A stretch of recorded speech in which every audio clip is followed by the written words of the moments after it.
The morning her father died, the land didn't know yet. It just sat there. 912 acres of dark Iowa soil frost, still in the top inch waiting for spring the way it always had. Patient, indifferent, unchanged. Nora Vance drove out to the north field that afternoon and stood at the edge of it for a long time without moving. The wind came in flat off the open ground. The sky was the color of old tin. And somewhere in that field, in the frozen rows, her father had worked every season for 23 years. Something was still alive that she didn't understand yet. She would, but not before a man she'd known her whole life handed her a business card at her father's funeral reception and suggested gently that she might want to consider her options. Not before she found a green metal box in the back of the machine shed with a combination lock set to coordinates only one person would have known to try. Not before she understood that her father hadn't just been farming. He had been building something, and the people who wanted this land had known it. They had been waiting for him to die. They just hadn't planned on her. The morning they buried Thomas Vance, the sky couldn't decide what it wanted to be. Not quite gray, not quite white. Just that flat, indifferent color that sits over open farmland in March, when winter isn't finished, but spring isn't ready either. The kind of sky that doesn't care what's happening underneath it. Nora noticed it on the drive to the church. She noticed it again at the graveside, and she noticed it a third time when she was standing alone by the food tables at the Granger Hall reception, holding a paper plate she hadn't put anything on yet, looking out the window at a sky that had not changed 1 degree since morning. Her father would have said that was a good sign. Stable pressure, no weather coming. She set the plate down without using it.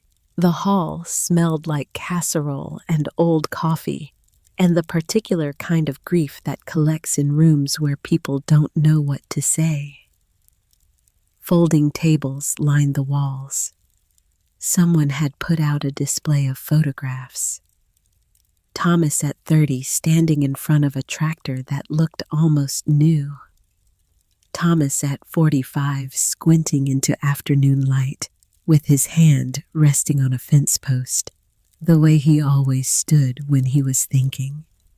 Thomas and Nora at the county fair when she was 9 years old, both of them holding corn dogs, both of them laughing at something outside the frame. She couldn't remember what they had been laughing at. She had been trying to remember since she found the photograph that morning. People moved around her in small clusters. Some of them hugged her. Some of them shook her hand. Some of them said he was a good man, which was true.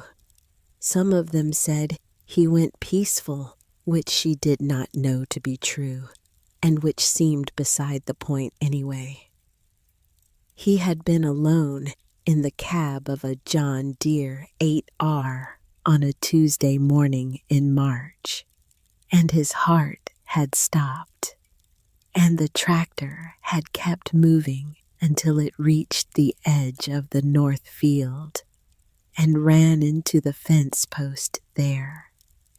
And that was how the neighbor 2 miles down had known to call. She kept thinking about the fence post, whether it held. She was thinking about the fence post when Broderick Crail came across the room. He came the way he always moved, unhurried, comfortable. The walk of a man who had spent 30 years being the largest equipment dealer in 3 counties and had never once had reason to doubt his welcome. He was carrying a paper plate with actual food on it, which for some reason irritated her. He said he was sorry for her loss. He meant it, probably. Broderick Crale was not a man who did things without meaning them.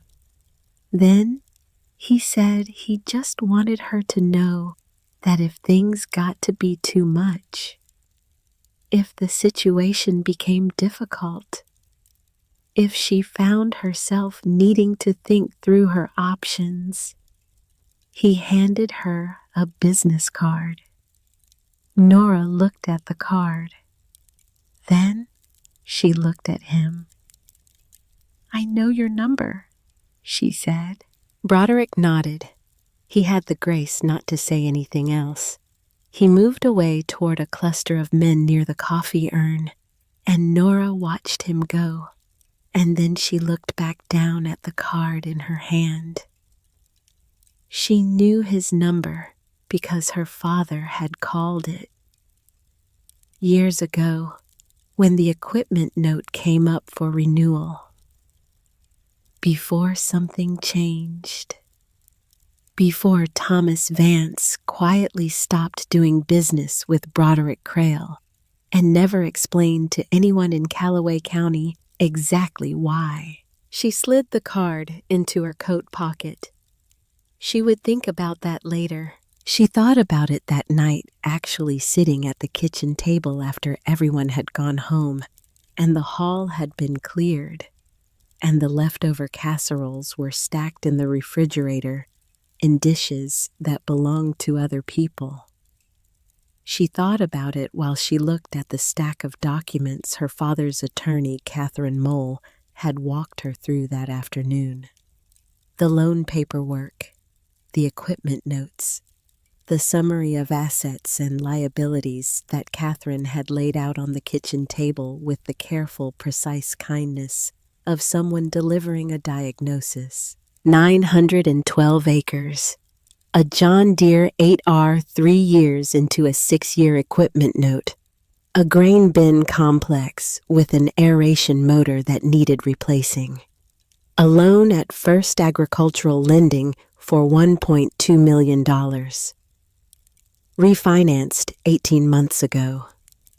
Balloon payment due in 14 months. Nora read the loan documents twice. Then she read them a third time with a pencil and a yellow legal pad. On the second page, she found the appraised value used to secure the loan. $1,680 per acre. She wrote that number down. Then she wrote down what she knew about comparable ground in Callaway County. What it had been trading at for the past 3 years. What her father's own land records suggested it was worth.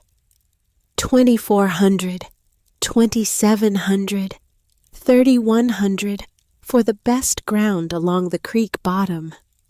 She stared at the two numbers for a long time. $1,680 and $2,400 minimum. She drew a line between them on the legal pad. Did not write anything beside it. Just looked at the line. Then she closed the folder, made a cup of tea she didn't drink, and went to bed. She lay awake until 2 a.m, thinking about the appraised value. She was up at 5:30 to feed the cattle. That was the first night. The county knew certain things about Nora Vance. Most of what it knew was wrong. It knew she had gone to the State Agricultural University and come back after 2 years. Most people assumed she'd dropped out. She had not dropped out. She had completed a Bachelor of Science in Agronomy in 3.5 years with a focus in soil science and precision crop management, and she had done it while working 20 hours a week in the university's soil analysis lab. And when she graduated, she had come home because her father had a meeting at the bank that concerned her.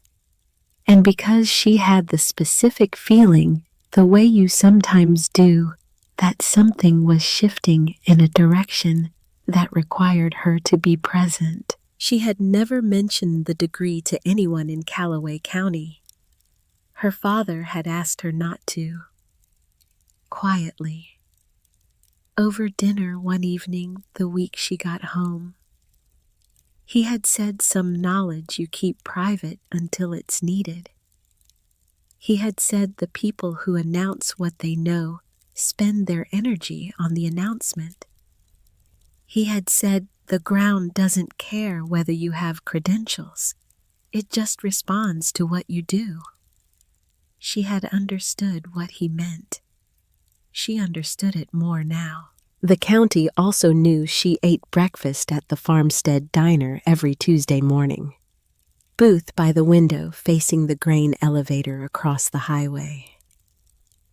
2 eggs over easy wheat toast, black coffee. She had started doing it at 15 when her father started taking her along on his Tuesday morning town run.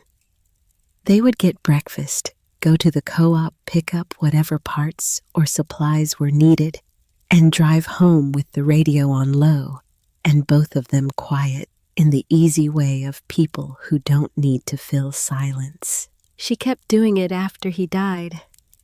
She sat in the same booth, ordered the same thing, looked at the same grain elevator across the highway. The first Tuesday was the hardest. The waitress, a woman named Paula, who had known Thomas Vance for 20 years, brought the coffee without being asked, and then stood there for a moment, looking like she might say something. She didn't say anything. She just put her hand briefly on Nora's shoulder and walked away. That had been the kindest thing anyone did in the first week. By the 3rd Tuesday, the other regulars had stopped looking over with that careful sideways concern. By the 4th Tuesday, Nora had started bringing a notebook. She would eat and write and look out at the elevator and think. She was thinking those mornings about the loan documents, about the appraised value, about the fact that Broderick Crail had called Dex Pruitt at the Callaway Co-op the week after the funeral. Before Nora had filed a single piece of paperwork to assume farm operations. Before she had made any public statement about her intentions. Crail had called and asked whether the Vance estate would be continuing Thomas's seed and input program or starting fresh. Dex had mentioned it to her offhandedly when she stopped in to check on the feed account. He hadn't thought anything of it. Nora had thought quite a bit of it. She wrote it in her notebook. The date Dex said the call came in. The exact question Crail had asked. The fact that he had called before she had done anything official. She didn't say anything to Dex about what she was writing. She just thanked him for the information and drove home.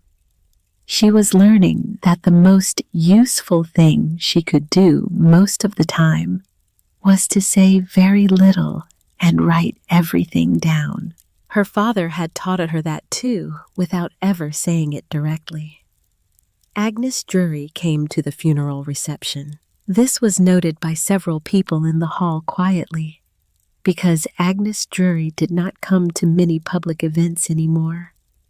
She had farmed 800 acres east of the county road with her husband Harold until he died 6 years ago, and since then, she had been what people called private, which meant she did her business, maintained her land, and declined most of the social obligations that Callaway County expected of a widow of her standing. She was 71 years old, and she moved through the reception hall with the deliberate economy of someone who had decided exactly how long she intended to stay. She found Nora near the photograph display toward the end of the reception when most people had said what they needed to say and were looking for exits. She put her hand on Nora's arm. "Your father was a careful man," Agnes said. Nora waited. "Whatever he was doing out there," Agnes said, "don't let anyone talk you out of it before you understand it yourself." Then she released Nora's arm, nodded once, and walked toward the door. Nora watched her go. It sounded like the kind of thing people said at funerals. Grief-adjacent wisdom. The category of phrase that means well and says almost nothing. She filed it away in the back of her mind, behind the appraised value and the balloon payment and the business card that was still in her coat pocket. She thought about it differently 2 weeks later. The machine shed was the last building she inventoried. She did the grain bins first, then the shop, then the implement shed, working through the property, the way her father had kept records. Methodically, section by section.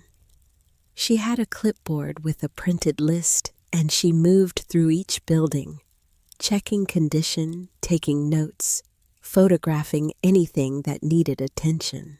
The machine shed was the biggest building on the property. It held the 8R, the planter, a disc ripper, a field cultivator, a grain cart, and the accumulation of 40 years of farming in a county where you never threw anything away because you never knew when you might need it. Tools hung on pegboards in arrangements her father had never changed. Oil cans on the shelf above the workbench in the same order she had learned to find them as a child. A calendar from a seed company on the wall open to March with a dentist appointment written on the 14th. The 14th was last week. She stood looking at the calendar for a moment. Then she kept moving. The green metal box was on a shelf in the back corner of the shed behind a row of hydraulic fluid jugs. It was painted the particular shade of dark green that industrial storage boxes are painted when they are designed to be unobtrusive. It was about the size of a shoebox. It had a combination lock on the front, the dial type with numbers 0 through 39. She almost missed it. She almost moved past it, actually. She was reaching for a hydraulic fluid jug to check the level when she saw the edge of it behind the row, and she stopped. Her father had not mentioned it in any of the conversations she could remember. Catherine Mole had not mentioned it in the estate inventory. There was no note, no label, no indication that it was anything other than a piece of storage equipment that had been on that shelf for years. She pulled it out. She tried the first combination that came to mind, her father's birthday month and day and year. Wrong. She tried the year he bought the Trang farm. Wrong. She stood holding the box and thought about her father, about the way he thought, about the things he had told her over the years that had seemed like general wisdom at the time, and that she was beginning to understand were specific instructions for specific situations. He had once told her that the best lock is one that only the right person knows to try. She thought about that.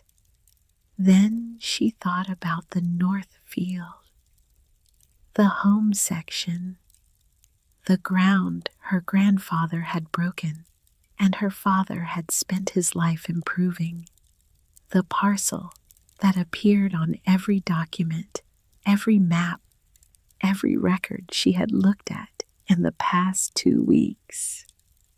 Section 14, Township 6, North Range, 6 East. She set the dial. 140. The lock opened. She stood there for a moment, not moving. Then she sat down on an overturned 5-gallon bucket and opened the box. 4 things inside. 2 composition notebooks, the black and white kind, spiral bound full to the last page. A USB drive, the standard thumb drive type, labeled in her father's handwriting with a single word: records. A folded survey map, the USDA soil survey overlay, kind worn along the fold lines in a way that suggested it had been opened and closed many times. And a sealed envelope with her name on the front. Nora. Her father's handwriting. She sat with the envelope in her hands for a moment without opening it. The big sliding door of the machine shed was open, and the March light came in flat and gray from the west, and she could hear the wind moving across the open ground outside. And somewhere in the upper structure of the shed, a piece of metal was ticking with the cold. She opened the envelope. 3 pages, handwritten in Thomas Vance's unhurried block print, the style of a man who had learned that legible was more useful than fast. She read it standing up. She hadn't meant to stand. She had been sitting on the bucket, and at some point in the first page she had stood without noticing. He had written about the land first, about what it had taken to build what his father had started, about the specific way the north field drained in a heavy rain, and what that meant for planting depth in the spring, about the creek bottom section, the south fields, the timber edge where the soil changed character and needed different management. He had written about her, about the summer she was 12 and had insisted on calibrating the planter herself and had gotten it exactly right on the second try and had not said anything about it, just moved on to the next task. And how he had understood something about her in that moment that he had never found the right words to say out loud. He had written about the notebooks and the drive and the map, what they contained, what she would find if she looked carefully, what she needed to understand before she made any decisions about the land or the loan or the people who would be calling her in the coming months with offers and suggestions and carefully phrased concerns. And at the end of the 3rd page, in the last paragraph, in the same unhurried block print, I don't know if you're reading this because something happened to me or because you found this box on one of your organized inventory runs, which honestly is equally likely. Either way, the plan for this season is laid out. The seed is at Briggs Cold Storage, 30 miles east on Route 9. It's paid for. The notebooks have everything you need.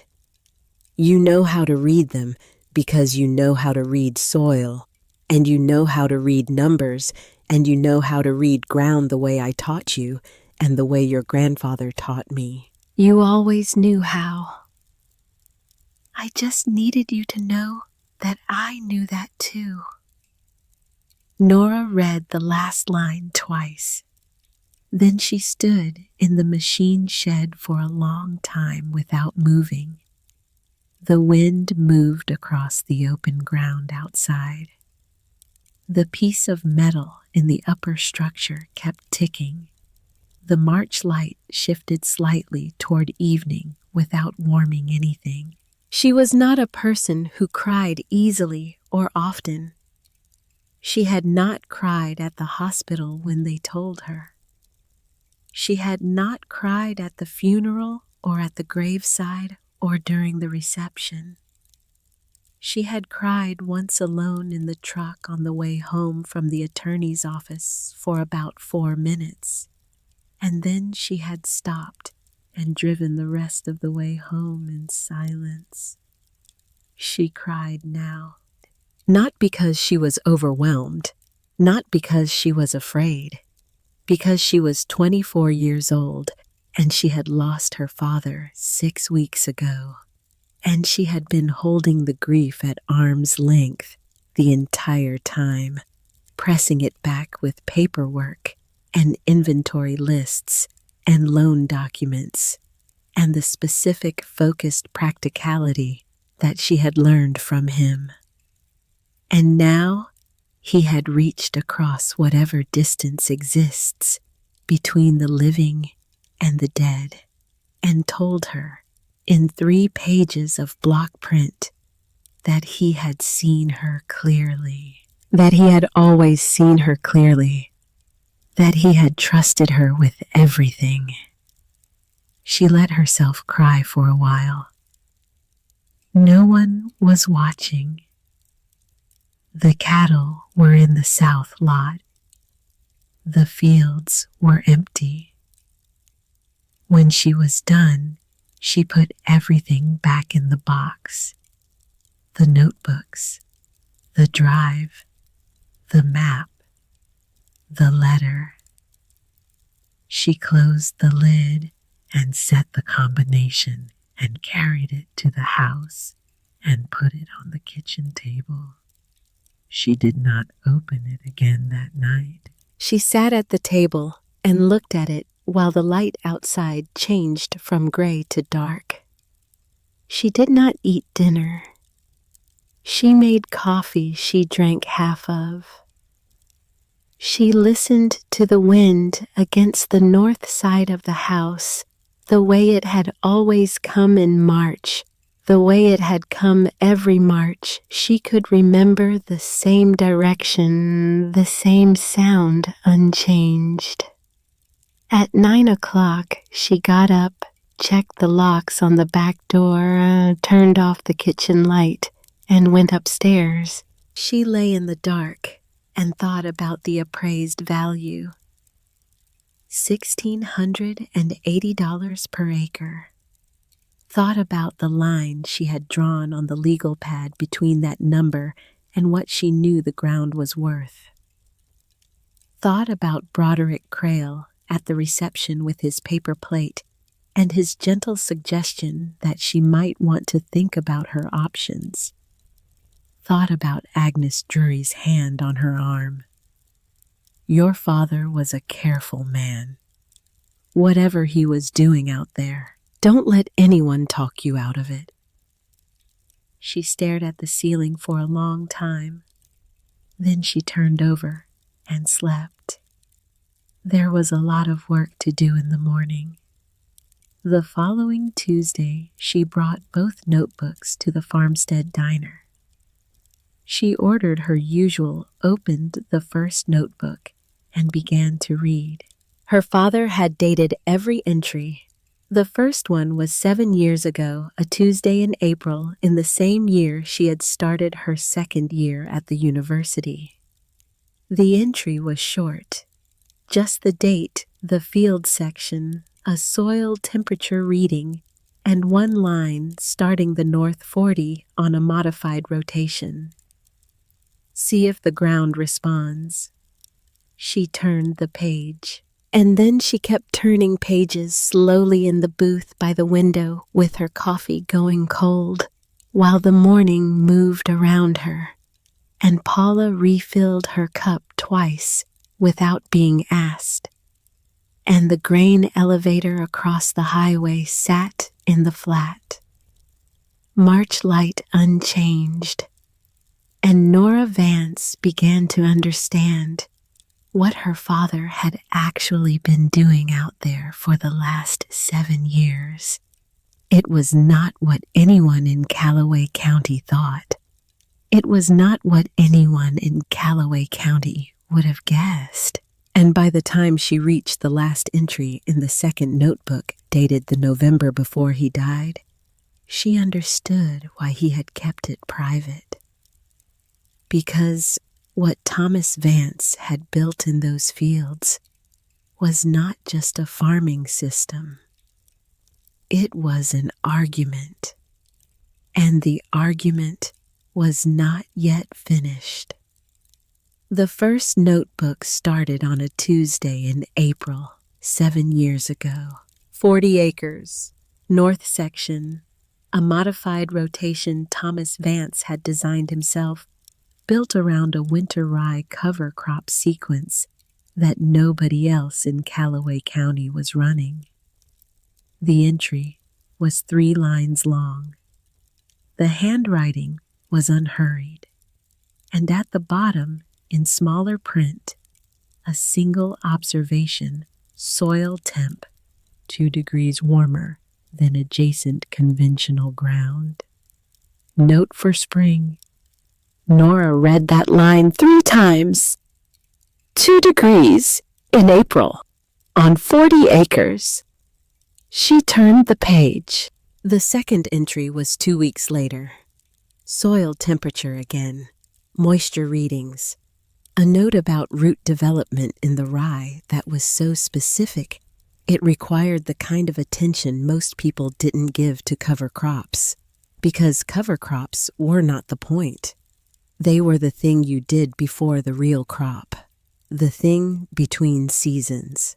Except Thomas Vance did not appear to believe that anything was between seasons. He appeared to believe that everything was the point. Every reading, every observation, every degree of soil temperature, and every inch of root depth, and every note scrawled in the margin about what the ground seemed to be doing that he hadn't expected. She was 3 pages in before she understood that these notebooks were not farming records. They were a conversation. Between her father and the land he had spent his life learning to read. She read both notebooks in 4 sittings across 3 days. The kitchen table, the diner, the kitchen table again. Once in the cab of the truck parked at the edge of the north field, with the engine running for heat because the March cold had gotten serious again overnight. She read them the way she had been trained to read soil data. Slowly, looking for patterns. Not just what the numbers said individually, but what they said in relationship to each other. What happened in year 2 when the organic matter readings started climbing? What happened in year 4 when the cover crop sequence was adjusted? What happened to the nitrogen application rates as the soil biology recovered and began doing work that synthetic inputs had been doing before? 60% reduction in nitrogen costs over 5 years on 600 acres. She wrote that number on her legal pad and looked at it for a while. Then she looked at the yield data from the most recent season, the year before her father died. The modified fields had averaged 198 bushels per acre on corn, 20 bushels better than the conventional ground on the same farm, in a year when the county average was 171. She wrote that number down too. Then she wrote down what she knew about what that difference meant per acre at current corn prices. Times 600 acres across a full season. The number she arrived at was large enough that she put her pencil down and sat with it for a moment. The ground had been answering him for years. He had just never told anyone. The USB drive contained what the notebooks referenced. The full digital record, GPS mapped yield data going back 8 years. Soil sample results by field section with analysis notes in Thomas's shorthand. Equipment calibration files for the planter dated to 4 seasons ago. Input cost records that showed year over year the divergence between the modified acres and the conventional acres. What he had spent, what he had saved, what the ground had returned. There was also a folder labeled simply Observations. It contained photographs, hundreds of them, dated and labeled by field section. Root systems pulled from the ground and laid against a ruler. Soil cores photographed in cross-section showing the organic matter layer building year by year like sediment. Earthworm counts per cubic foot. The kind of documentation you did when you were building an argument you intended to prove. And at the back of the observations folder, a subfolder labeled External. 15 documents. News articles printed to PDF. A county property records summary. A state agricultural lending report. Notes in Thomas's handwriting typed and formatted about patterns he had observed in loan originations and property transfers in Callaway County over the previous 6 years. Nora opened the first document. Read it once quickly. Then read it again slowly. Then she got up from the kitchen table, walked to the window, and looked out at the north field for a long time without thinking about anything specific. Just looking. The way you look at something when your mind is working on a problem that your conscious attention hasn't fully caught up to yet. Because what her father had been building was not just a farming system. He had been building something else entirely. And she had 14 months to figure out what to do with it. She drove to Briggs Cold Storage on a Wednesday morning, Route 9 east, 30 miles out, and 30 miles back through the flat gray landscape of early April. The facility was a low metal building set back from the road behind a gravel lot. Efficient, unassuming. The kind of place that didn't need to look like anything because it functioned perfectly well without the advertisement. Rufus Briggs met her at the counter. He was 60 or so. Careful handshake. The unhurried manner of a man who dealt in long-term storage and understood that things moved at their own pace. She told him who she was. He nodded before she finished the sentence. "Your father came out here every year," Rufus said. "Very thorough man." She told him she was here about the order. He pulled the file. 3 varieties of open-pollinated corn from the University Extension Seed Library. Enough for 640 acres at the seeding rates Thomas had specified. Payment received in full, November of the previous year. 4 months before he died.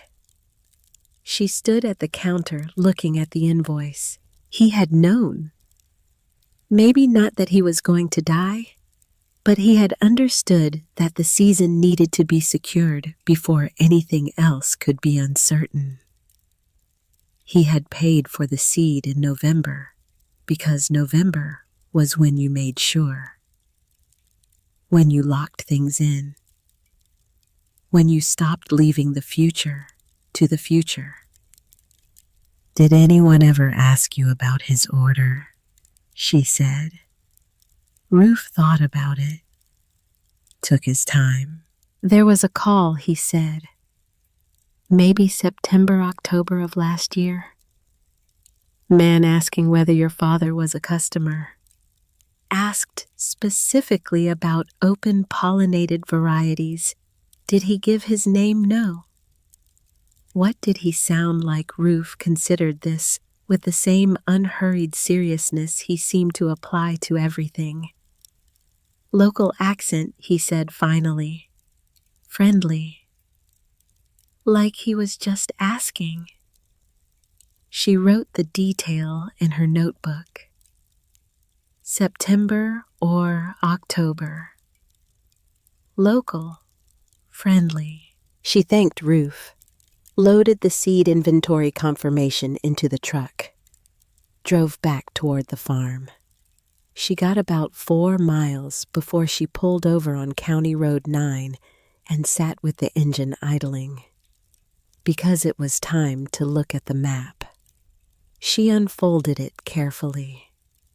The USDA Soil Survey Overlay was printed on heavy paper, the kind that held up to handling, and Thomas had folded it along specific lines so that the portion he had marked was always in the center when you opened it. 4 circles. Red ballpoint pen, drawn with a straight edge so they weren't freehand. Precise, deliberate. The circles he drew when he meant something and not when he was thinking out loud. The first 3 circled farm parcels adjacent to the Vance ground. The 4th circled the Vance ground itself. She looked at the 3 adjacent parcels. She knew who had owned them, had known their families. The Hensley place north of the county road. The Draper ground east of the timber line. The old Westbrook operation, 340 acres that the family had sold 2 years ago when the father got sick and the sons had jobs in the city and nobody was left to run it. She knew the stories. Everyone in Callaway County knew the stories.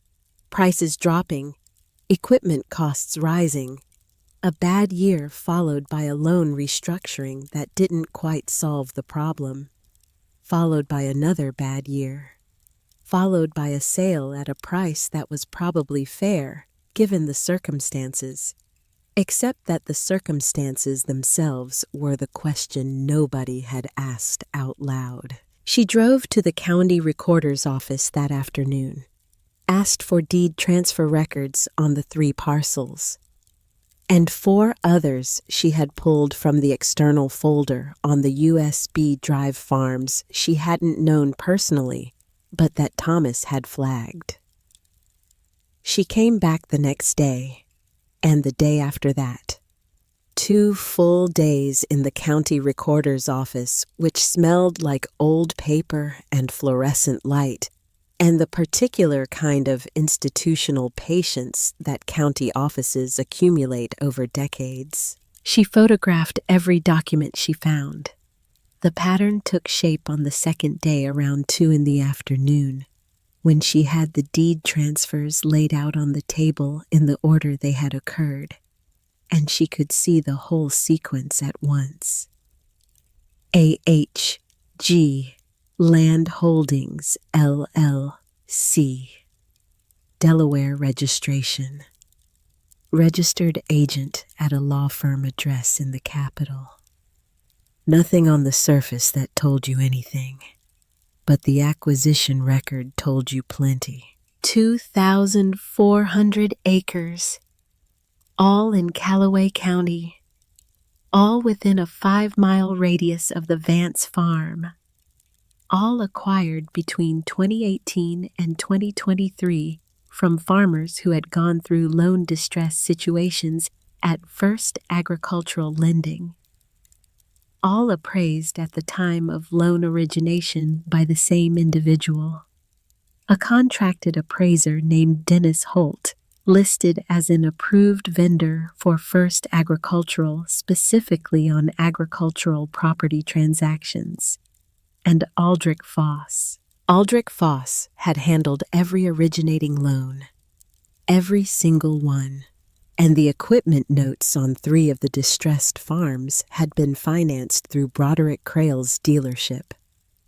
Notes structured with balloon payments in year 2 or year 3.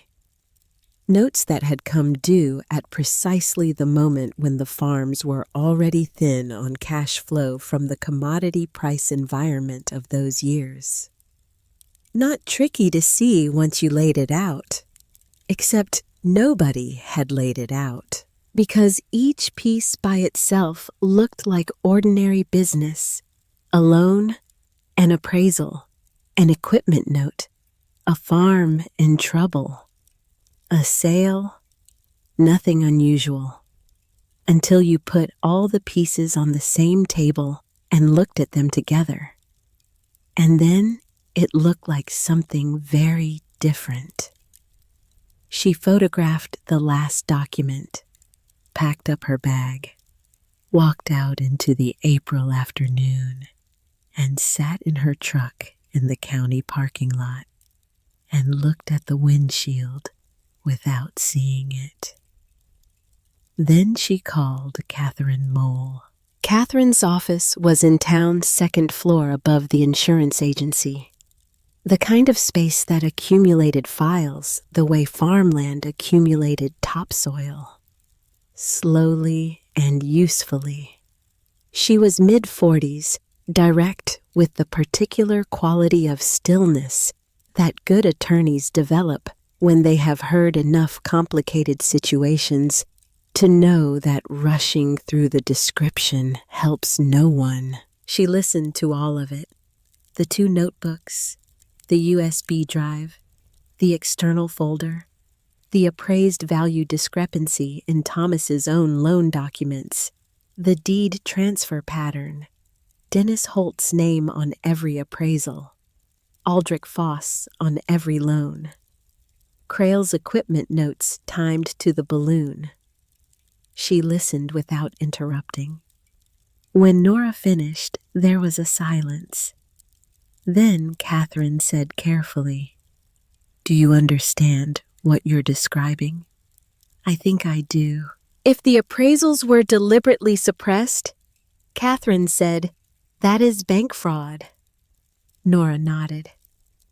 If Crale was coordinating with First Agricultural to identify distressed borrowers and time the equipment financing to accelerate defaults, that is a conspiracy to commit fraud, Nora said.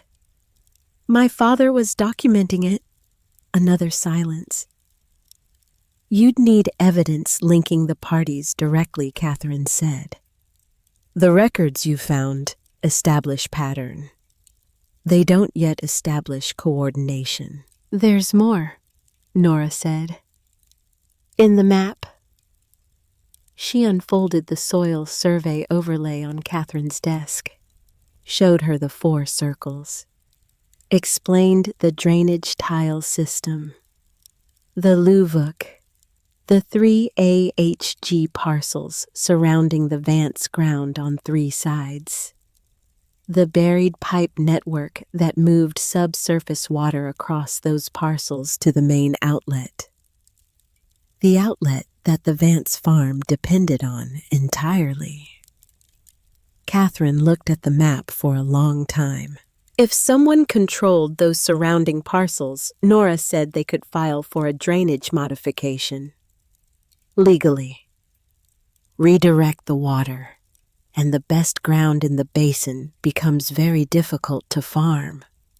Not illegal, not on its own, but combined with the loan structure, the appraised value, the balloon payment timing, it becomes a mechanism.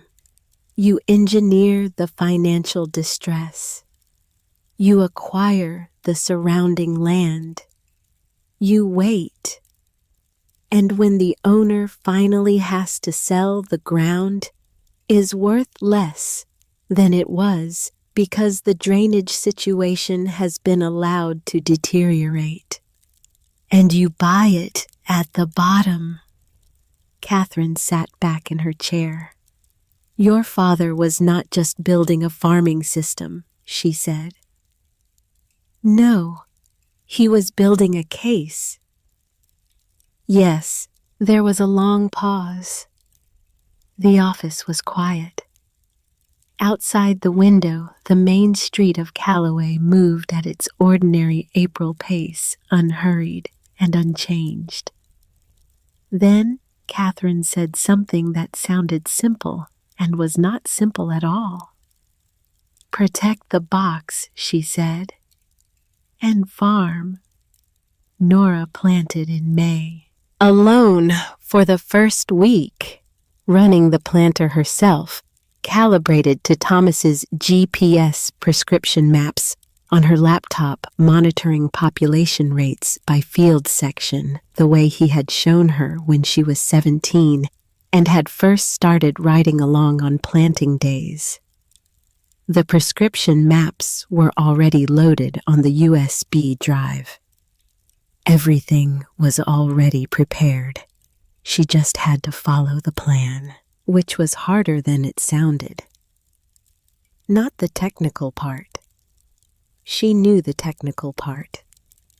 The harder part was sitting in the cab of the 8R on the third day of planting, running the north section, and understanding for the first time in a visceral and unambiguous way that the man who had designed this plan was not going to see whether it worked. She kept planting. On the 7th day, Agnes Drury showed up. She came in a pickup truck that was older than Nora and in better condition. She got out with a coffee thermos and, without being asked, walked to the planter and bent down to check the seed depth on the last closed furrow. She knew what she was looking at. She stood up and said it looked right. Then she sat on the tailgate of her truck and poured 2 cups of coffee and waited. Nora climbed down from the cab. They drank the coffee. Agnes didn't say much, neither did Nora. But Agnes came back the next day and the day after that, and by the end of the 2nd week, there were 2 trucks parked at the edge of the field. And something that felt quietly and without announcement, like help. Word moved through the county the way word always moved. People drove slowly past on the county road and watched. Some of them were skeptical. Some were quietly curious. The equipment looked right. The rows looked right. But she was using seed nobody recognized. And she wasn't ordering chemical inputs from Crail's supply operation. That was noticed. Broderick Crail noticed it himself. He drove past the Vance place twice in 2 weeks. Nora saw him from the cab both times and kept driving the rows. She was thinking about the drainage tile on those days, about the map, about what it would mean if she ran out of time before she ran out of argument. And then on a Thursday evening in the 3rd week of May, she found the letter. Not a letter, a bank letter, printed on First Agricultural Lending letterhead, addressed to the estate of Thomas Vance, forwarded to Nora as the successor operator. 1 page. Formal language. The kind of formal language that sounds polite for the entire duration of reading it and only reveals its actual content in the last paragraph. First Agricultural Lending was reviewing the terms of the existing operating loan in light of what the letter described as changed operational circumstances. A representative would be in touch to schedule a review meeting at the borrower's convenience. She read it twice. Then she put it down on the kitchen table. Changed operational circumstances. She had not changed anything. She had assumed operations legally. She had filed every document Catherine had advised her to file. She had made the first quarterly interest payment on time electronically the way her father had always done it. Nothing had changed, except that she was not Thomas Vance, and she was 24 years old. And she was running a planter with seed nobody recognized and not ordering inputs from Broderick Crale's operation. And somebody at First Agricultural had noticed. She called Catherine, read the letter out loud. Catherine was quiet for a moment. Then she said, "Don't respond yet. Don't agree to a meeting date. Let me review the loan documents again tonight." Then she said, "How is the planting going?" "We're on schedule," Nora said. "Good. Keep planting." She hung up and sat at the kitchen table, and for the first time since she had found the green metal box in the back of the machine shed, she let herself think the thing she had been not thinking. What if she couldn't hold it? Not the loan, not the land, the whole thing, the plan, the argument Thomas had spent 7 years building, the case he had prepared for a verdict he would never see. What if she planted the seed and ran the rotation and documented every number the way he had taught her, and it still wasn't enough? What if the balloon payment came due and the bank found a reason to accelerate and the drainage tile application went through before the investigation had time to matter? What if careful and patient and thorough wasn't enough? What if the people with the money and the lawyers and the history of winning just kept winning? She sat with that for a while. It was not a comfortable thing to sit with. Then she reached across the table and pulled the green metal box toward her. She opened it and took out the first notebook. The older one, the one that started 7 years ago with 40 acres in the north section. She opened to the first page.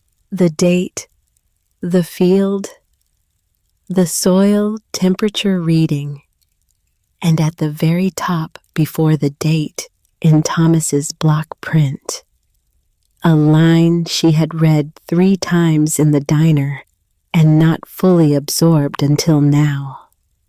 North field, first frost, soil held.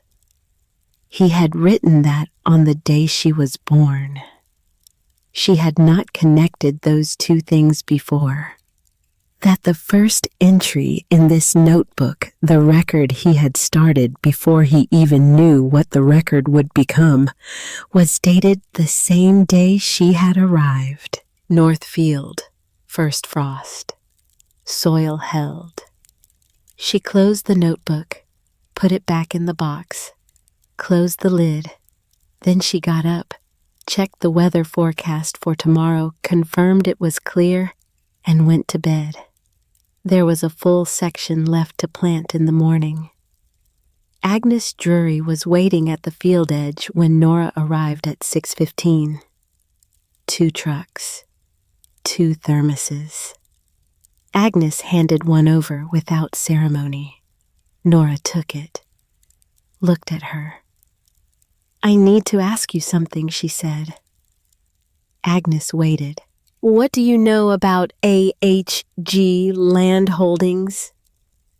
Agnes did not change expression, but something shifted in the way she held herself. The thermos in her hand, the angle of her shoulders, very slight, very controlled. She said, "What makes you ask that?" "My father's map," Nora said. "He had your land circled, along with 3 others, all of them AHG acquisitions." Agnes looked out at the field. Harold, she said finally.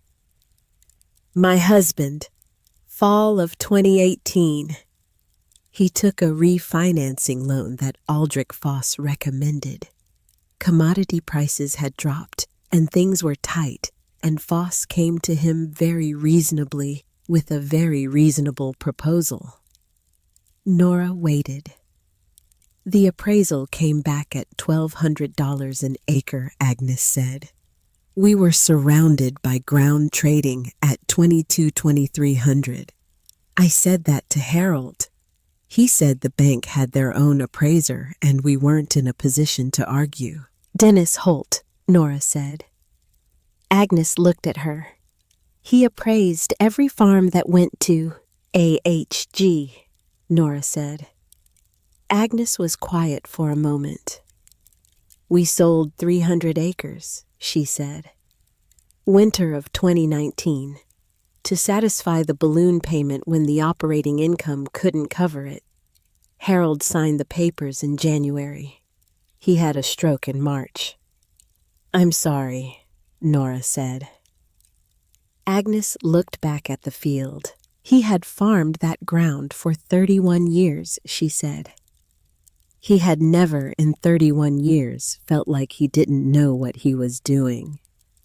And then, in one season, he was signing papers to sell a third of it at a price he knew wasn't right to people he didn't know, because a bank officer he had trusted told him it was the only option.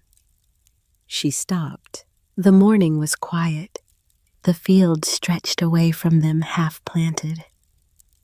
The light was coming in low from the east, the first real warmth of the season, and the turned earth was starting to smell the way it smelled in May, when the soil temperature was right and the season was genuinely beginning. Your father came to see me, Agnes said, in the spring of 2019, a few weeks after Harold died.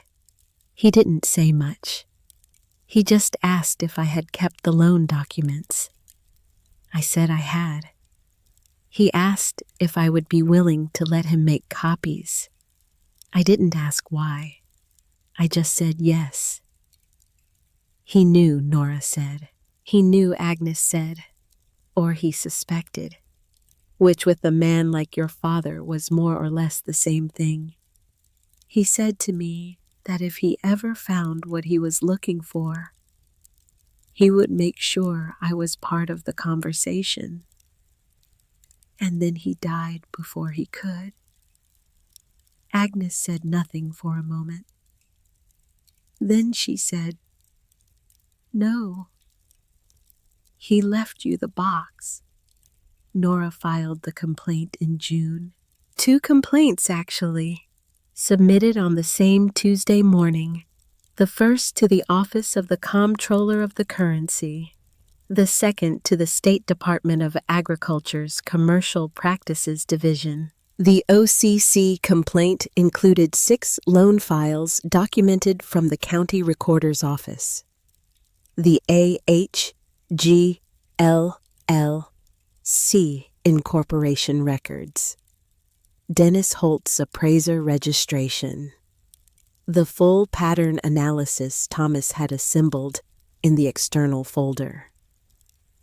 And the annotated soil survey map, which Catherine had formally documented as evidence in a potential fraud proceeding with Thomas's handwritten circles, and the drainage tile overlay she had added herself. The commercial practices complaint focused on the equipment financing structure, the balloon payment timing, the 3 farms where Crail's notes had accelerated precisely as the operating distress peaked. She did not tell anyone in Callaway County she had filed either complaint. She did not tell Agnes. She did not mention it to Catherine beyond the confirmation that everything was submitted. She did not bring it up at the diner on Tuesday morning or at the co-op when she stopped in for a parts order. She just kept farming. The crops kept growing.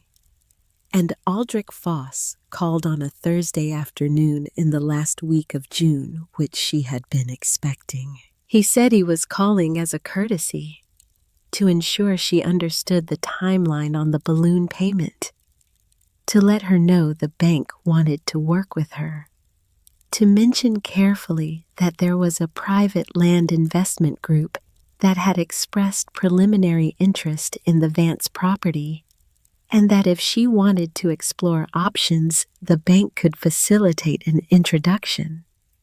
She said, "What group?" He said he couldn't disclose that at this stage. She said, "I'll think about it." She hung up and called Catherine. "He just offered to connect you to the buyer while holding your loan," Catherine said. "I know. Do not agree to anything. Do not sign anything. Do not attend any meeting without me present." "I know," Nora said. There was a pause. "How's the corn?" Catherine asked. Nora looked out the window at the north section. 6 weeks in the ground. The plants were 18 inches tall, and the color was right, and the stand was so uniform it looked almost artificial, like someone had arranged it. "It's good," Nora said. "How good?" She thought about the notebook entries. The yield trajectory. What Thomas had documented in year 4, year 5, year 6 of the rotation.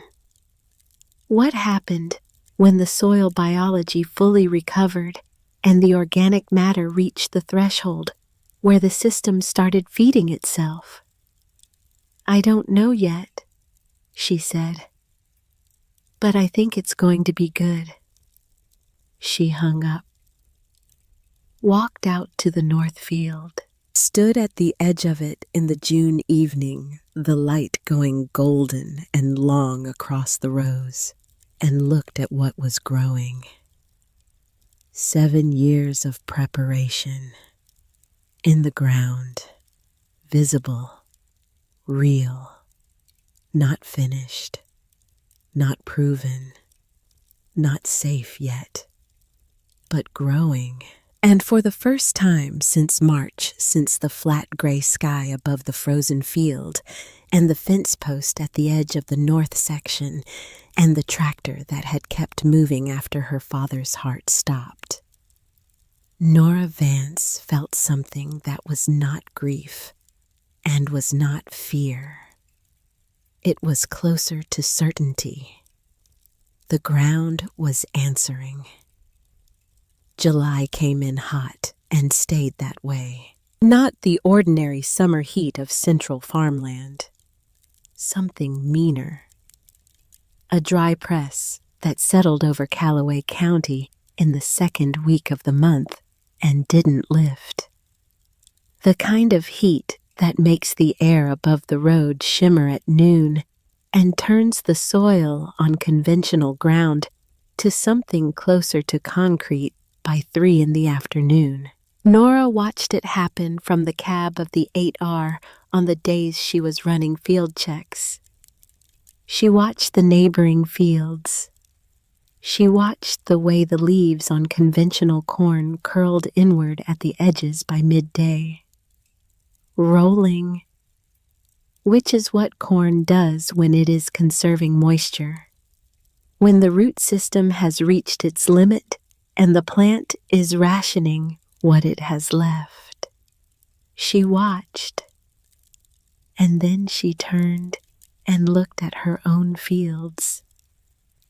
The leaves were not rolling, not the north section, not the creek bottom, not the long south stretch that Thomas had been rotating the longest the ground that had 7 full years of the system in it. The ground that was now carrying organic matter readings she had documented herself in May, and still found slightly difficult to believe. The leaves were flat and dark, and oriented toward the light the way healthy corn orients in the morning.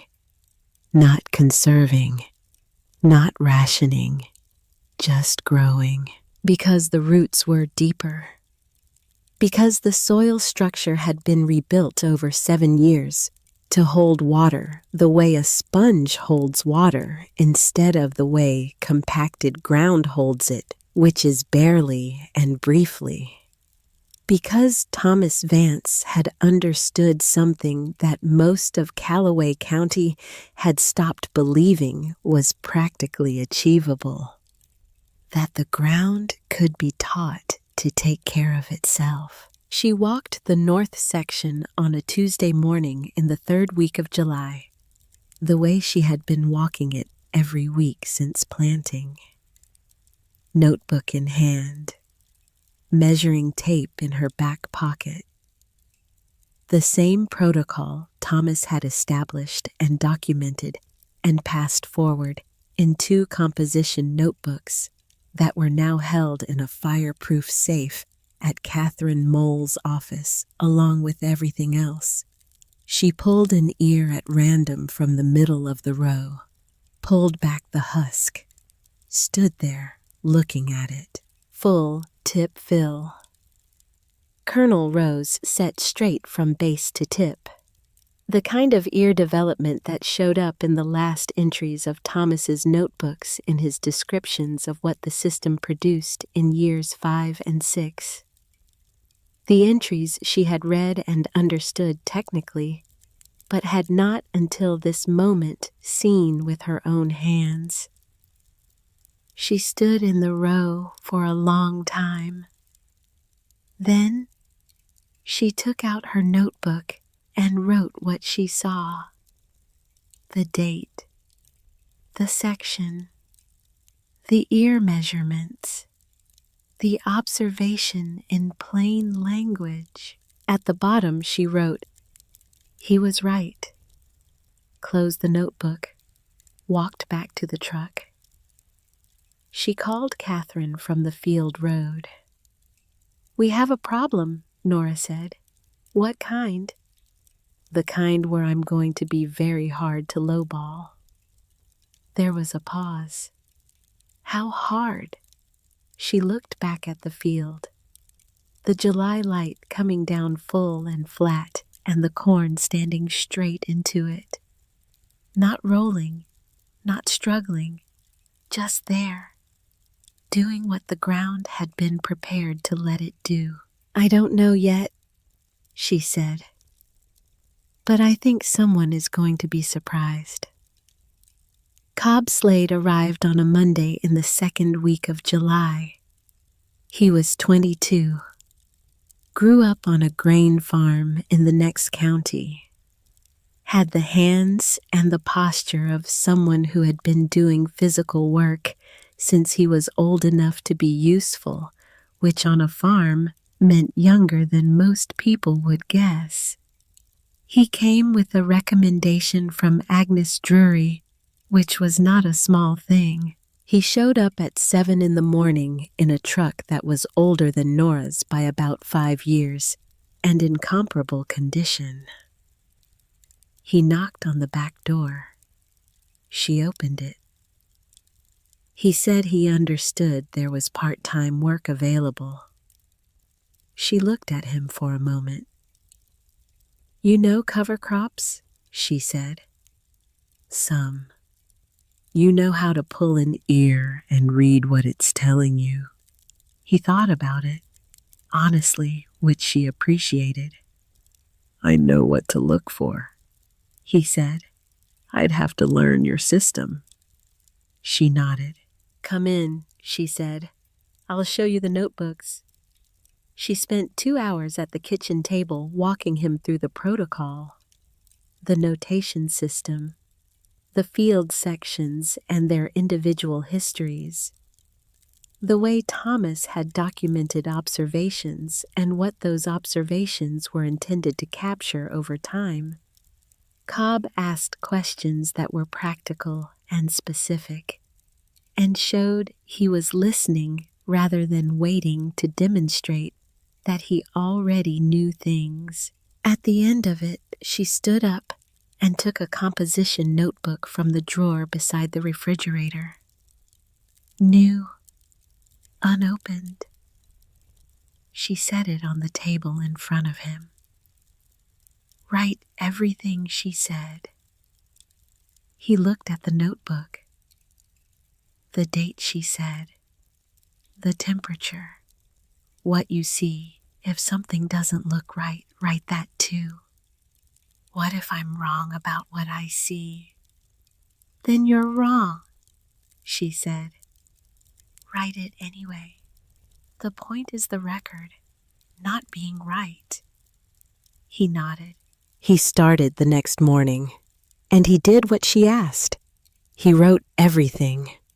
The observations were tentative at first, careful in the way of someone who wasn't sure yet what detail was worth including. But they were honest. And honest was what the system needed. He reminded her in some oblique way she couldn't entirely articulate of herself at 17, riding along on planting days and learning by watching. The particular attention of someone who understands they are being trusted with something real. She didn't say that to him. She just let him work, and she kept watching the fields. The letter from Broderick Crale's attorney arrived on a Friday afternoon in the second week of August. Not a phone call, not a casual approach at the co-op. A formal letter on the letterhead of a firm out of the capital addressed to Catherine Mole as counsel for the Vance farming operation, with a copy sent directly to the farm address. Nora was in the cab of the tractor when Cobb brought it out to the field. He had driven out on the four-wheeler, which he only did when something needed attention. She saw him coming from 100 yards away and finished the row before she stopped. She read the letter sitting in the cab with the engine off and the door open and the August heat pressing in from all sides. It was 3 pages of attorney language, which meant it took 3 pages to say something that could have been said in 2 sentences.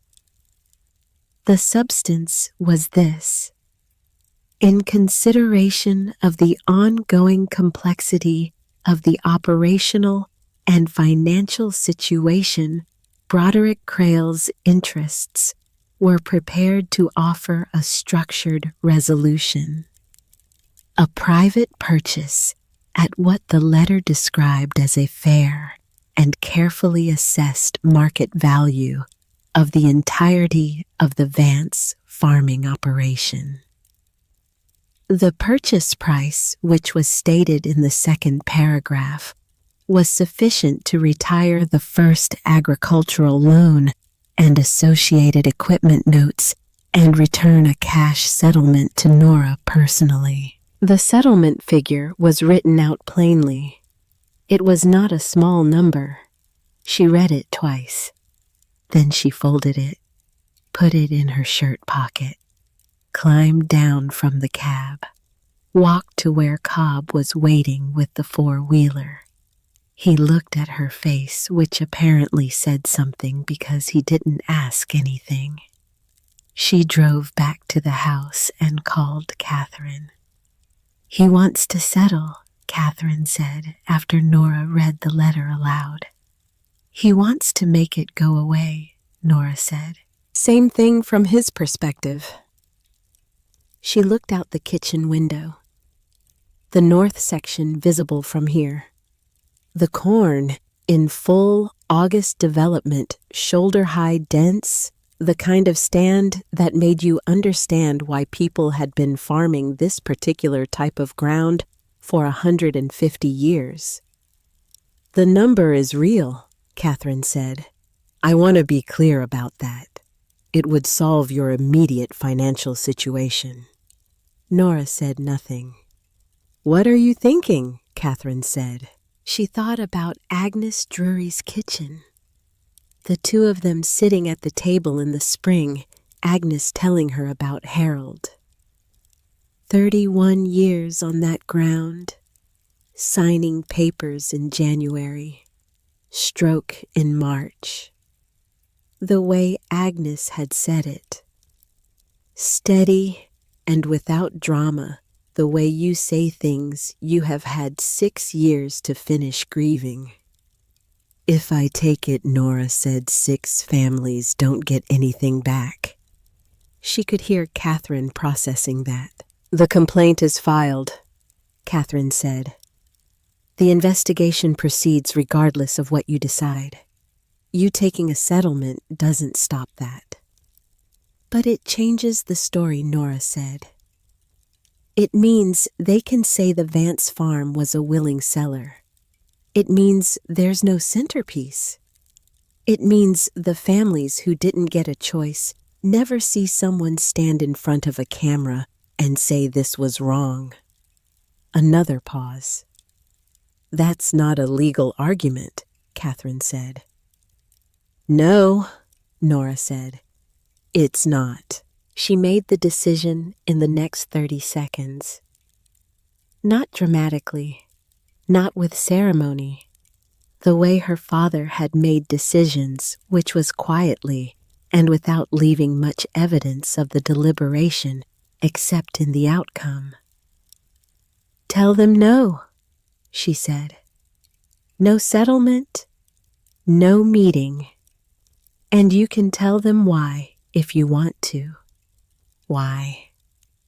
Because we're 4 weeks from harvest, Nora said. And I want them to see the yield numbers first. Catherine said nothing for a moment. Then she said in the tone of an attorney who has been practicing long enough to know when a client has made a decision that cannot be argued with understood. She hung up. Nora walked back out to the tractor. Cobb was standing at the field edge with his notebook open, checking ear development in the nearest row. He had learned the protocol in 3 days. He was already doing it without being reminded. She climbed up into the cab, started the engine, and drove into the August field that Thomas Vance had spent 7 years building toward a result he had not lived to see. The federal investigators contacted Aldrich Foss in the second week of August. This was not information Nora had immediately. She learned it later from Catherine, who learned it through channels that were appropriate and documented. But the sequence of what happened next was something she reconstructed over the following months until she understood the shape of it. The OCC examination had found the pattern: 14 loan transactions over 6 years. The same appraiser on every agricultural property. Valuations running $400 to $700 per acre below comparable market transactions in the same period. The same loan officer originating every account. Equipment notes from a single dealership structured with balloon provisions that had in 12 out of 14 cases accelerated at precisely the point of maximum operational stress. Not proof of coordination. Not yet. But the pattern was not ambiguous, and when the examiner traced the beneficial ownership of AHG Land Holdings, LLC, through the Delaware registration to the holding entity behind it, what they found was 2 names.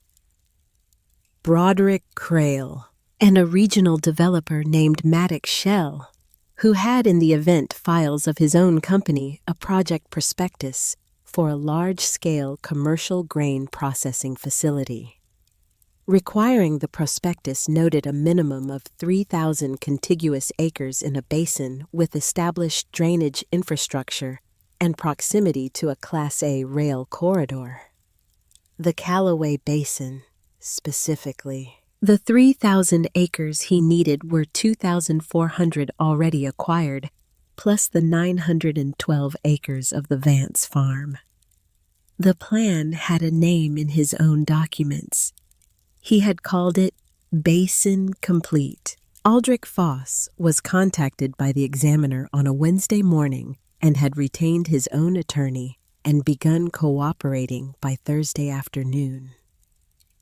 He did not appear to have been told that cooperation was optional. He appeared to have understood, upon seeing the pattern laid out in a federal examiner's preliminary findings, that the shape of the situation had changed. Broderick Crale was contacted on a Friday. He did not cooperate on Friday. He did not cooperate the following week. His attorneys filed 2 preliminary objections and sent a letter to the OCC examiner's office that Catherine described on the phone to Nora as aggressive and not well advised given the documentation available. On the 10th day, Broderick Crale cooperated. Nora was in the combine when Catherine called to tell her this. Running the north section.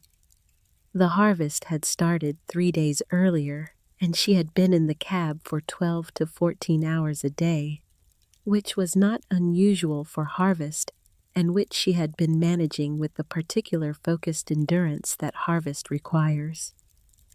She did not stop the combine when her phone rang. She answered it with one hand and kept the header moving. Catherine told her about Foss, about Crale, about Maddox Shell and the project prospectus, and the name Basin Complete. Basin Complete, Nora said. Yes, he had named it. He had a PowerPoint, Catherine said, with projected returns. Nora drove the combine through the north section and watched the yield monitor on the console and listened to Catherine explain the sequence of what had happened and was continuing to happen, and what it was likely to mean for the loan restructuring, and the AHG parcels, and the drainage tile situation, and the 6 families who had sold their ground at prices that were now documented as artificially suppressed. She listened to all of it. When Catherine finished, she said, "What happens to the loan?" "It gets restructured," Catherine said. "Full market value appraisal, current comparable pricing. The bank absorbs the difference between what was used to originate and what the ground is actually worth." "And the balloon gone," Catherine said. "New terms, proper terms." "What about the AHG parcels?" "Voluntary compliance hold pending investigation. They can't file for drainage modifications. They can't transfer the parcels. They can't do anything with that ground until the investigation concludes and a consent order is in place." "How long?" 2 years minimum. Probably longer. Nora drove another 50 yards into the field. The combine was pulling in corn at the rate she had calibrated it to, and the yield monitor was showing numbers that she had been watching for 3 days with the careful, disciplined attention of someone who needed to see the full run before she let herself understand what she was seeing. Nora Catherine said, "How's the crop?" Nora looked at the yield monitor. She had been looking at it all week. She had been looking at it with the specific caution of a person who has been trained by a scientist to not trust a single data point. Who knows that one good field doesn't mean the whole farm?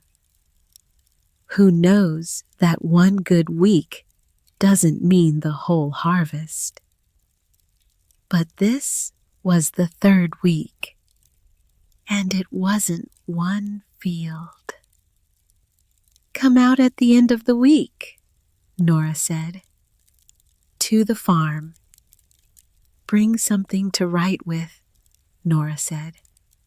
She hung up and drove the combine into the standing corn and watched the numbers move. The harvest ran 3 weeks. The north section first, which was always first because the drainage was better and the soil temperature came up earliest in spring, which meant the season started a few days sooner and ended a few days sooner at the other end. Then the creek bottom. Then the south stretches the ground. Thomas had started the rotation on 7 years ago, the ground that had the longest history of the system, and the readings she had been watching most carefully since July. Cobb ran the grain cart. He kept up. He also kept his notebook filling pages during the brief windows between cartloads, writing observations in the shorthand he had developed over the summer from the protocol she had taught him and the modifications he had made himself as he learned what was actually worth recording. She didn't tell him to do that. He just did it. That was the thing about the right person. You didn't have to explain the whole system to them.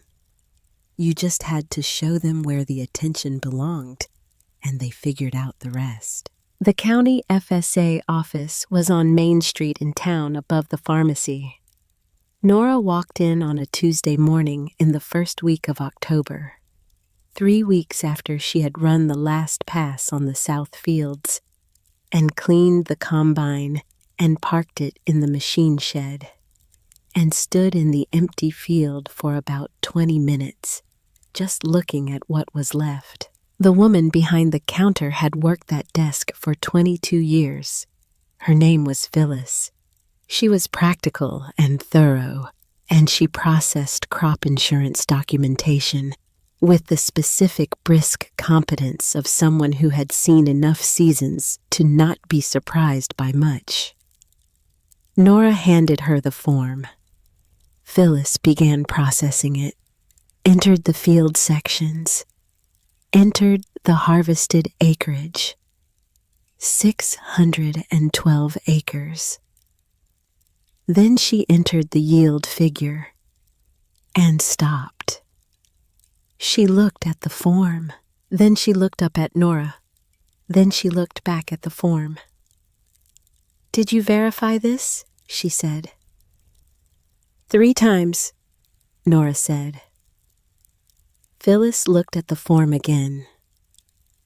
The way you look at something when your eyes are telling you one thing and your experience is telling you something slightly different, and you need a moment to let those 2 things negotiate. Because in 22 years behind that desk, processing yield documentation for farms across Callaway County, through good seasons and bad seasons, and the catastrophic season of 2012, and the surprisingly strong season of 2018, Phyllis had not seen a number like the one on the form in front of her.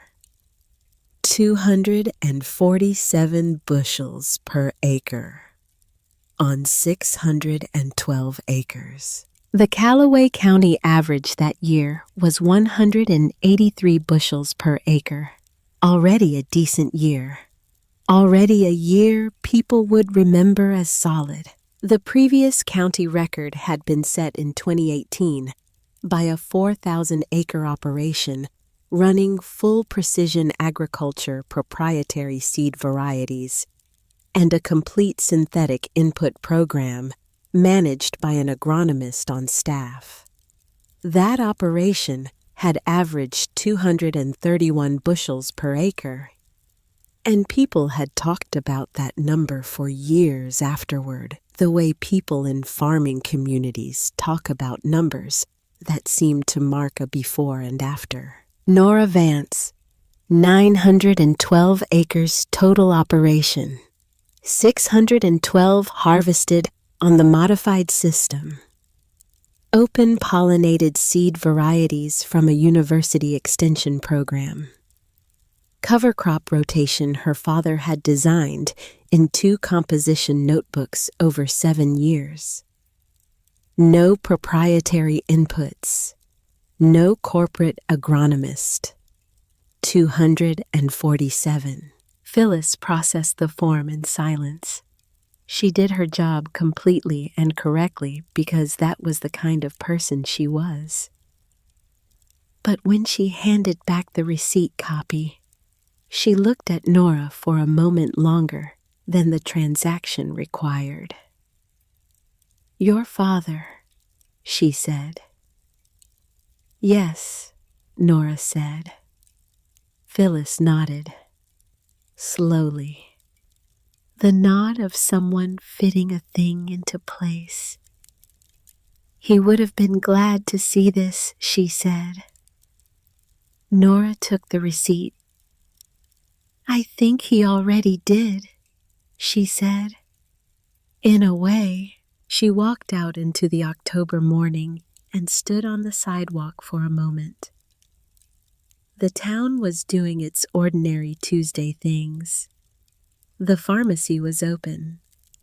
2 pickups were parked in front of the hardware store. The grain elevator at the edge of town had a line of semis waiting at the scale house, which was normal for October, which was when the county's harvest moved. She had been part of this for 24 years. The Tuesday rhythms of a small agricultural town that measured its seasons in bushels, and the price board at the elevator, and the equipment notes that came due in the spring. She had grown up in it, and now she had broken the record it had spent 50 years building. She got in her truck and drove home. The Callaway Register ran a story the following week. A regional agricultural journalist named Walt Greer, who wrote for a publication that covered farming operations across 5 states, and who had the specific combination of technical knowledge and narrative instinct that made him useful rather than merely present, drove down the county road and knocked on the farmhouse back door. Nora let him in. They sat at the kitchen table, which had over the past 7 months accumulated a particular quality of working surface. The notebooks stacked at one end. The legal pads with their columns of numbers. A soil map tacked to the wall above the table that she had added to over the summer with her own field observations. Cobb's notebooks, in a pile beside hers, 2 full volumes of daily observation entries. She showed Greer the system, the way Thomas had designed it, the rotation sequence, the cover crop logic, the nitrogen reduction data, the yield trajectory over 7 years that the notebooks documented, and the current season's harvest had extended beyond what even the trajectory had projected. She walked him through the soil science, slowly, without condescension and without abbreviation. She treated him like someone who could understand it if it was explained clearly, which turned out to be accurate. He asked good questions. He had done enough homework to ask about the drainage tile situation and about the relationship between the soil structure improvements and the July dry stretch and what the moisture retention data looked like compared to neighboring conventional fields. She answered all of it. At the end of the interview, which had run 40 minutes past what either of them had planned, Greer closed his notebook and said the thing journalists say when they are doing the polite version of their job. "Is there anything else you'd like people to know?" She thought about it. She thought about Thomas at the fence post, the way he had checked roots by hand, The way he had written observations for 7 years in a handwriting that nobody had seen because he had not shown the notebooks to anyone. The 40 acres in the first spring, and then 60, and then 120, and then the whole 600 year by year, the argument building. She thought about Agnes Drury at the reception. That hand on her arm, the specific knowledge behind that warning.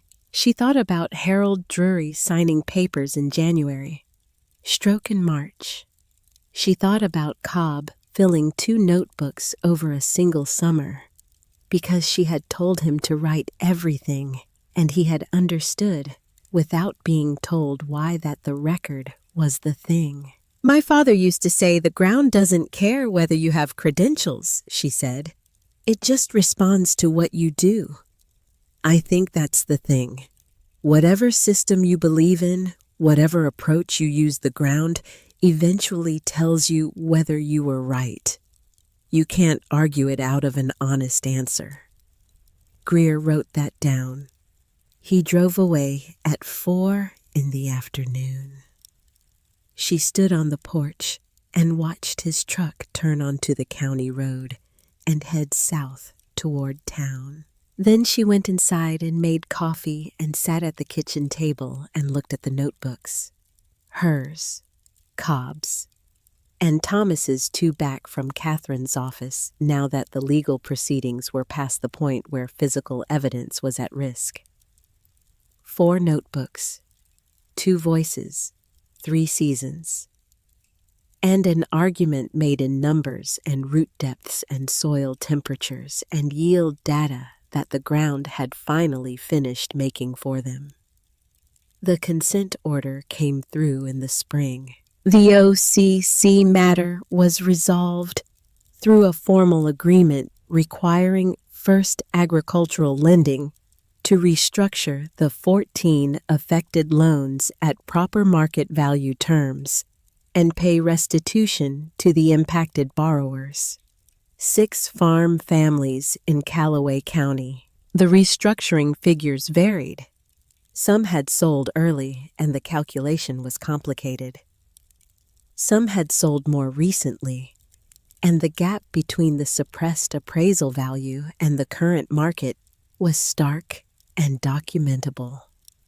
Catherine had been involved in 3 of the 6 cases as counsel and had negotiated with the competence and tenacity Nora had come to understand was simply how Catherine operated. 3 of the 6 families received enough to begin farming again. Nora found out about Agnes on a Tuesday morning. Catherine called at 7:15, which was early for Catherine, and gave her the numbers. She drove to Agnes's house.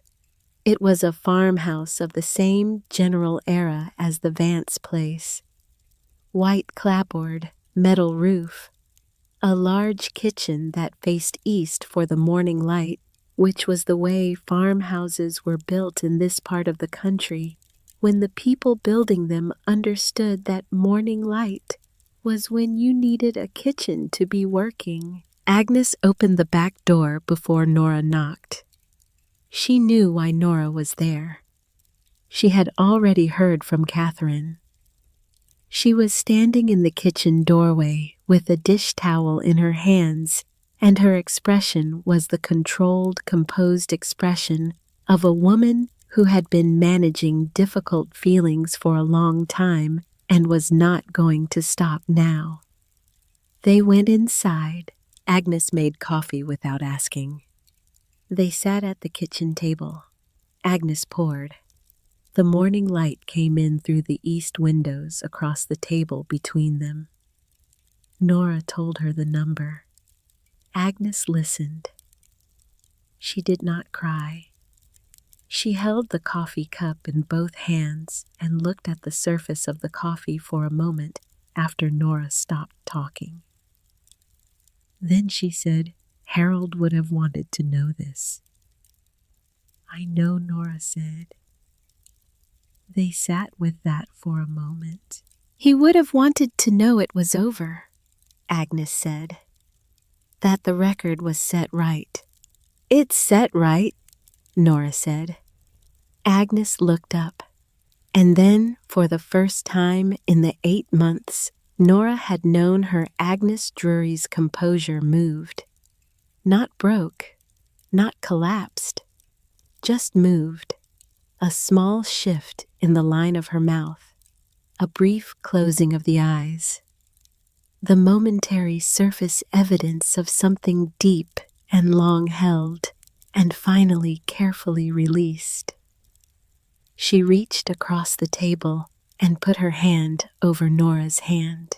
They sat there in the kitchen with the morning light coming in, and neither of them said anything else for a while. They didn't need to. Walt Greer's article ran in October, timed to the anniversary of the harvest. It appeared in the Regional Agricultural Journal and was picked up by 3 state newspapers and a national farming publication that ran it as a feature with a photograph. The photograph was taken by Greer at the end of his visit the afternoon of the interview. Nora standing at the edge of the north field in harvest gear. Canvas jacket, work pants, worn boots with mud still on them from the morning field walk. She was looking out at the harvested field, not at the camera. She was holding something in her right hand. The first notebook. The one Thomas had started 7 years ago in the April. He planted the first 40 acres of the rotation on the north section. The machine shed was visible in the background of the photograph set back across the gravel. The light on the shed was on. The timer Thomas had set years ago clicking on at dusk and clicking off at midnight, the same timer that had run every evening for as long as Nora could remember. It cast a long rectangle of yellow light out across the gravel toward the field. People who read the article and saw the photograph understood something from it, even if they couldn't have articulated exactly what. Something about continuity, about the relationship between a careful man and the daughter who had inherited not just his land, but his method, his patience, his understanding that you do not argue with the ground. You listen to it. You prepare the conditions, and then you wait for the honest answer. Broderick Crail's dealership went through a license review process the following spring. His equipment franchise was suspended pending the outcome of additional proceedings. Aldrich Foss left First Agricultural Lending before the end of the year. Nora heard this from Catherine, who mentioned it briefly and without editorializing the way you mention a fact that speaks for itself. Dennis Holt's appraiser certification was under review by the state licensing board. Catherine said this process was likely to take some time, which meant it would take some time, which was fine. These were the outcomes, real and documented and eventual.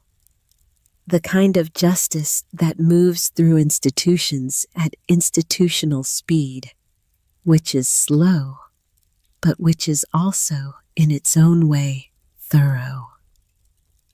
Which leaves a record. Which means the next time someone tries to build a basin complete, there is a record of what happened the last time. That mattered. Not as much as the land, not as much as the families, but it mattered. In the spring that followed, Nora expanded the rotation to the full 912 acres. It was a bigger operation than Thomas had completed before he died. He had been moving toward it year by year, acre by acre, the way he moved toward everything, with patience and without announcement.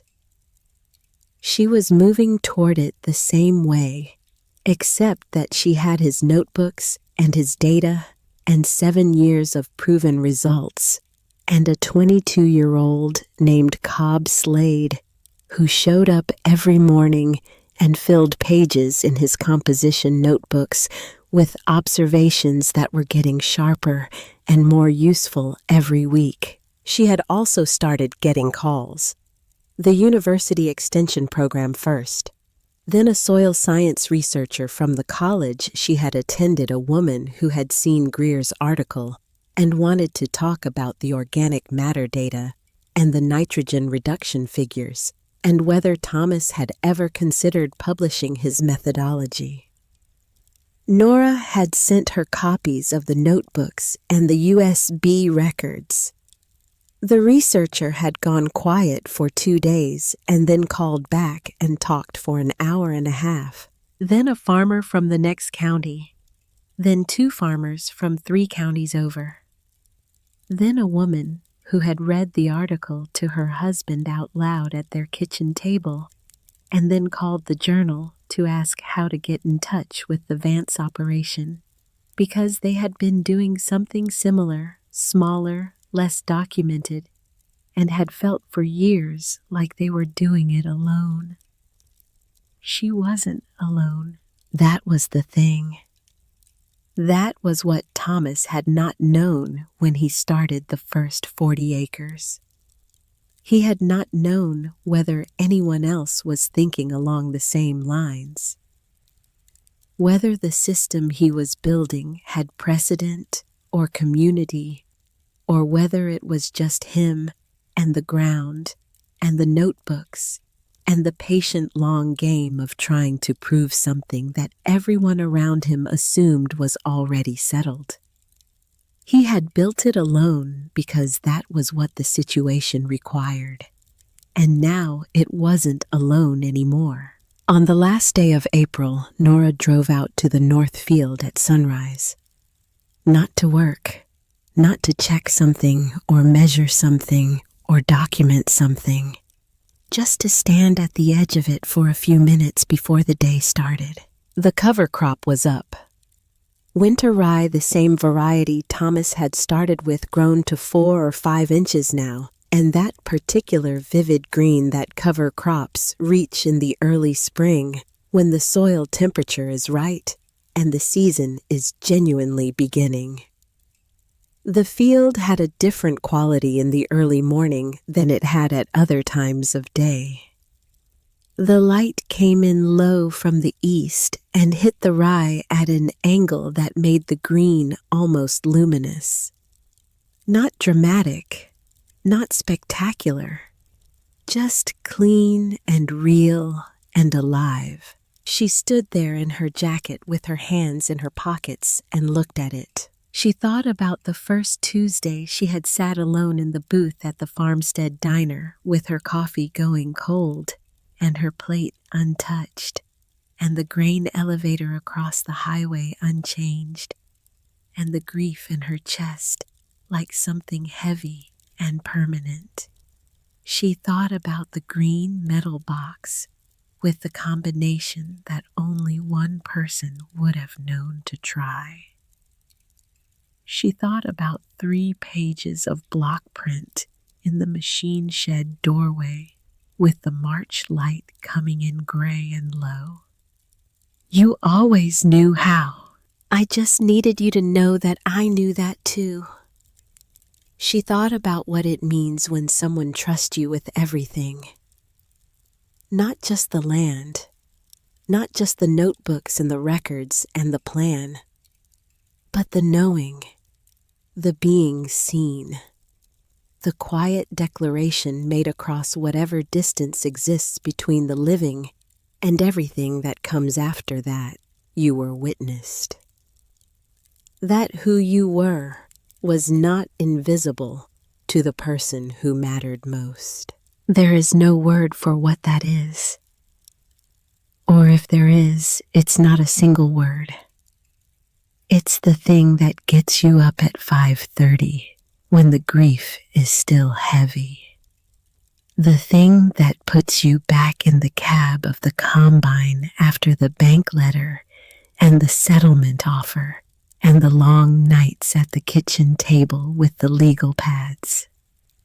The thing that makes you walk the field rows in July in the heat of a dry stretch, checking ear development and writing it down because someone prepared this ground and you are the one who gets to see whether he was right. He was right. She knew that now. Not just in the yield data, though the yield data was unambiguous, in the ground itself, in the way it felt underfoot, which was different from conventional ground in a way that was not imaginary and was not minor, denser and more alive, like standing on something that was paying attention. She had spent the winter reading everything she could find about the science behind what Thomas had been doing.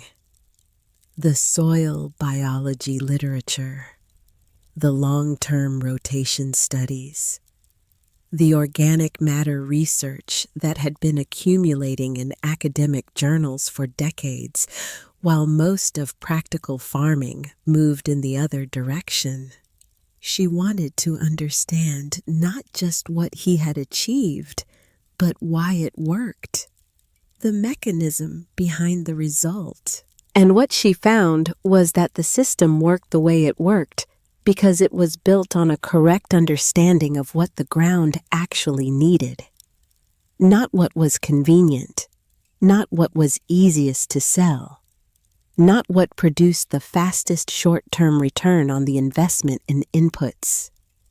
What the ground actually needed, which was time, attention, the willingness to build something that wouldn't show its full results for years, the patience to start with 40 acres and trust the long process, even when no one else could see what you were doing or why.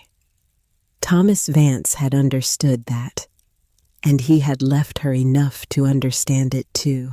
The sun was fully up now, the early April light warm enough to feel on her face for the first time since autumn.